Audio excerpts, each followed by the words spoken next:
Hello and welcome everyone. ભાઈઓ અને બહેનો નમસ્કાર, સ્વાગત છે તમારું ફરી એક વખત.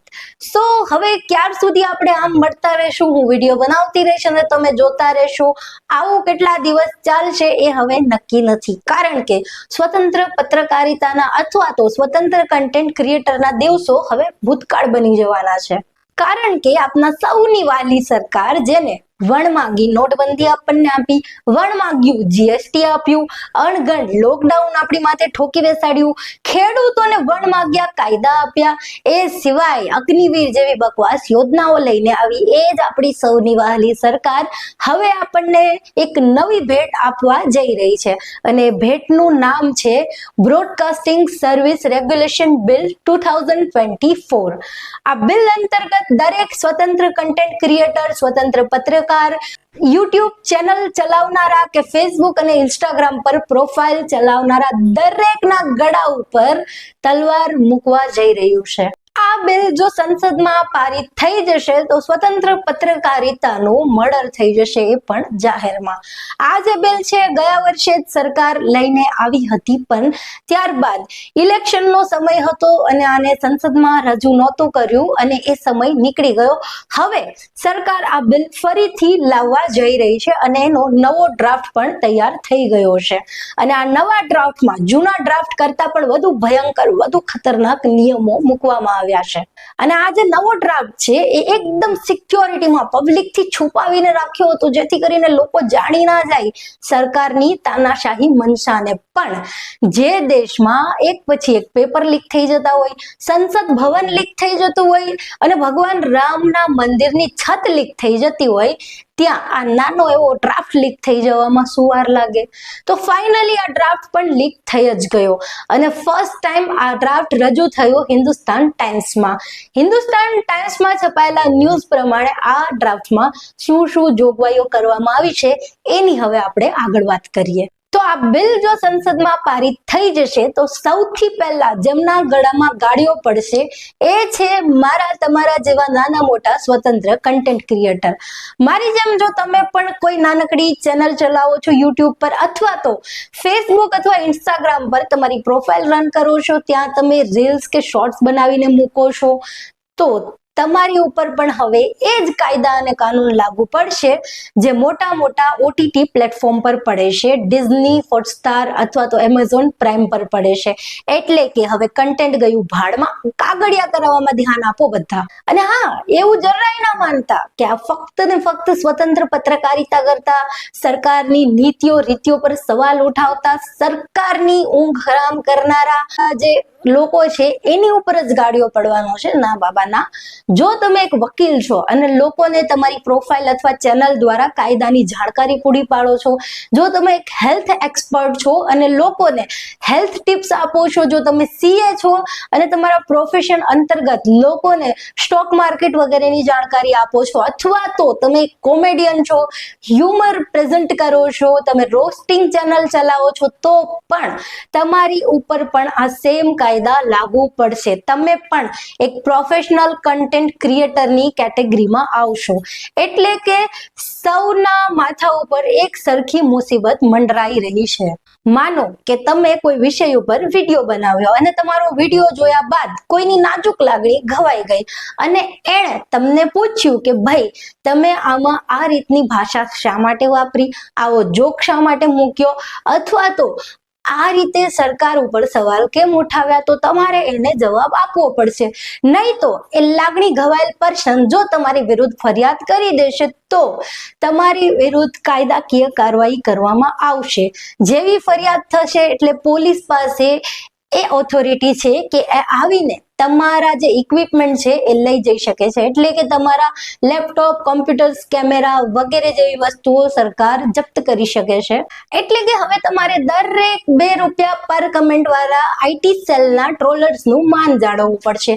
એમની નાજુક લાગણી ના ઘવાય એ પ્રકારનો કન્ટેન્ટ ક્રિએટ કરવો પડશે, નહીં તો તમારું આવી બન્યું. સૌથી પહેલા તમારે ટ્રોલર મહાશયને જવાબ આપવો પડશે.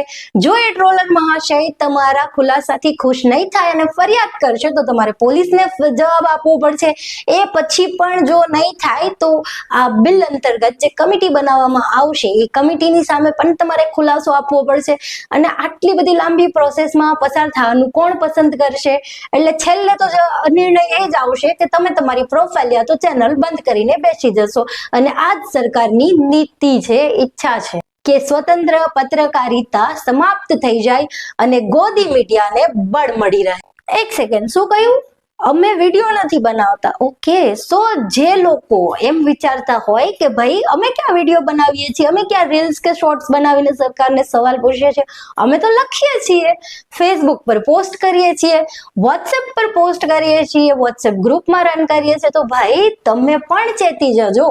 કારણ કે આ નવા બિલમાં કન્ટેન્ટ ક્રિએટરની સાથે સાથે ટેક્સ્ટને પણ સમાવી લેવામાં આવ્યું છે. એટલે કે હવે તમે જો કંઈ લખીને પોસ્ટ કરો છો રેગ્યુલર, તો તમે પણ પ્રોફેશનલ કન્ટેન્ટ ક્રિએટરમાં જ સામેલ છો. એટલે હવે શું બોલવું એટલું જ નહીં, શું લખવું એ પણ સરકાર નક્કી કરશે. સો ટ્વિટર, ઇન્સ્ટાગ્રામ અને FB પર લખવા વાળા મારા ભાઈઓ અને બહેનો માફ કરજો, પણ તમારું પણ અમારા જેવું જ ભવિષ્ય છે. ચાહે બોલો ચાહે લખો, કટેગા સબકા ગલા. અને થોબો હજી બાકી છે ભાઈ. જે એમ વિચારીને બેઠા હોય કે અમારે ક્યાં બોલવું છે, અમારે ક્યાં લખવું છે, અમે તો ફક્ત અમારું મંતવ્ય રજૂ કરીએ છીએ કમેન્ટ બોક્સમાં. તમે કોઈ પોસ્ટ નાખો, અમે કમેન્ટ કરશું, કમેન્ટમાં અમારો વિરોધ દર્શાવશું. તો ભાઈ તો પણ ચેતી જાજો, કારણ કે હવે કમેન્ટ કરવું એ પણ રેગ્યુલેશન્સમાં આવી ગયું છે. હવે તમે કોઈની પોસ્ટ ઉપર જઈને તમારા અંગત મંતવ્ય કમેન્ટમાં પણ નહીં જણાવી શકો. એમાં પણ જો કોઈની નાજુક લાગણી છોલાઈ ગઈ, દુભાઈ ગઈ, તો ત્યાં પણ તમારું આવી બન્યું. પણ હા, જો તમે આઈટી સેલમાં જોબ કરો છો, ₹2 પર કમેન્ટ વાળી સરકારના આઈટી સેલની જમાતમાંથી આવો છો, તો તમને બચાવવાના પ્રાવધાન પણ છે આ બિલમાં. એટલે ટ્રોલર ગેંગ્સને તો જરાય ગભરાવા જેવું નથી. જે જેન્યુઅન લોકો છે એની માટે આ બધા નિયમો છે.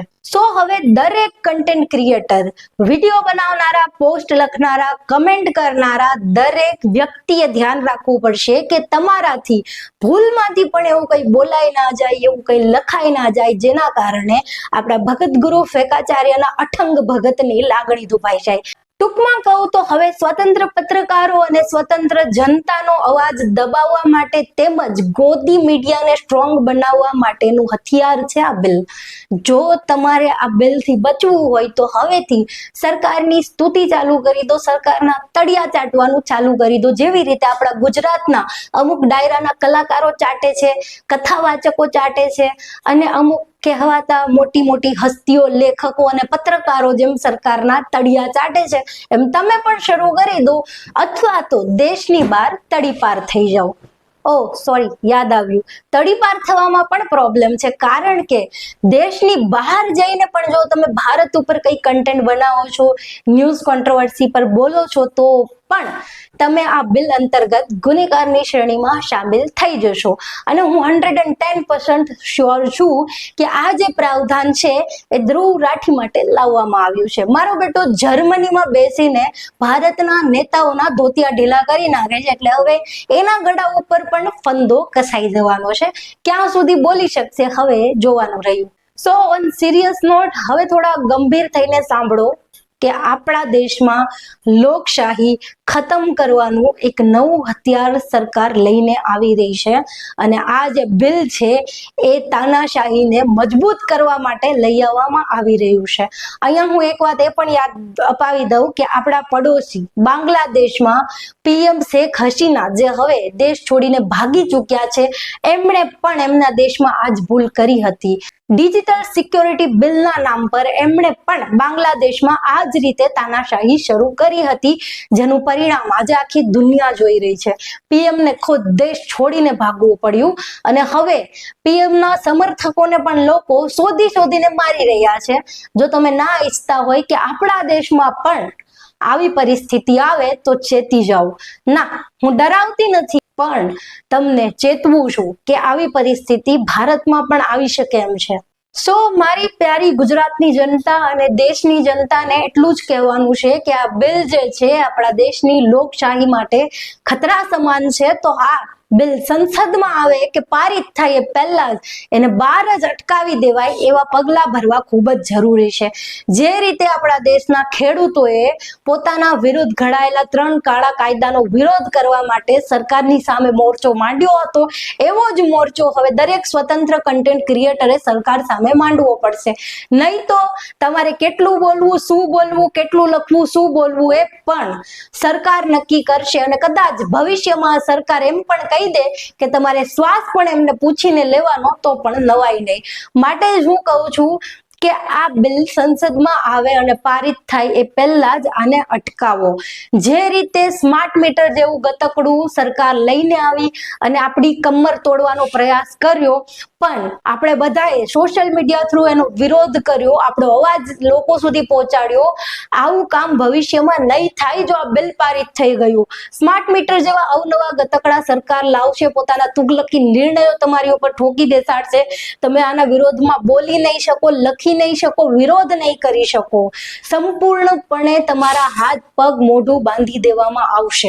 એટલા માટે જ કહું છું કે હવે મારી તમારી જનતાના દરેક વ્યક્તિની અને ખાસ તો સ્વતંત્ર કન્ટેન્ટ ક્રિએટરની એ ફરજ છે કે તમારો અવાજ આ બહેરી સરકારના કાને પહોંચાડો. Stop broadcasting bill, #stop broadcasting bill. આનાથી આખું સોશિયલ મીડિયા ગજવી દો. ટ્વિટર પર જાઓ, ઇન્સ્ટા પર જાઓ, ફેસબુક પર જાઓ, યુટ્યુબ પર જાઓ. #સ્ટોપ બ્રોડકાસ્ટિંગ બિલ થી આ બહેરી સરકારના કાનમાં તમારો અવાજ પહોંચાડો. અને ખાસ કરીને વિપક્ષના કાનમાં, વિપક્ષના નેતાઓને ટ્વિટર ઉપર ટેગ કરો. રાહુલ ગાંધી છે, તમારા વિસ્તારના જે અમુક વિપક્ષના નેતાઓ છે એને પણ ટેગ કરો અને એને કહો કે તમારા વતી સંસદમાં તમારો મુદ્દો ઉઠાવે અને આ બિલને પારિત થતું અટકાવે.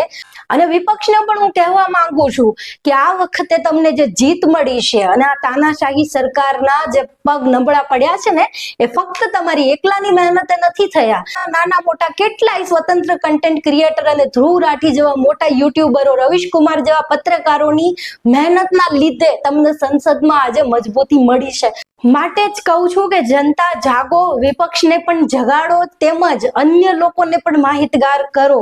નહીં તો આ બિલ આવી જશે તો ભારતની હાલત પણ શ્રીલંકા અને બાંગ્લાદેશ જેવી થતા કોઈ નહીં રોકી શકે. સો આજ માટે આટલું જ. વિડીયોને વધુમાં વધુ શેર કરી લોકોને આ બાબતની જાણકારી આપો. મળીએ નવા વિડીયોમાં નવા વિષય સાથે. આવજો. જય હિન્દ, જય ભારત.